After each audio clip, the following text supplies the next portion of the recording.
Seorang anak berjenis kelamin pria ditemukan polisi dalam kondisi tewas mengganaskan di tepi jurang Jalan Poros Maros Boni.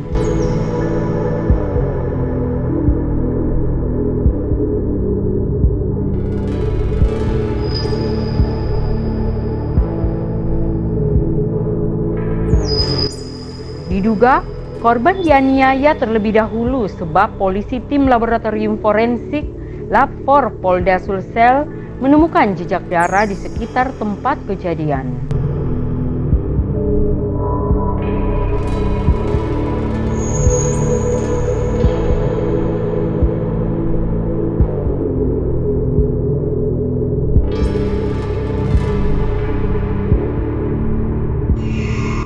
Bahkan naasnya, diduga korban dibakar karena ditemukan botol plastik bekas isi bensin.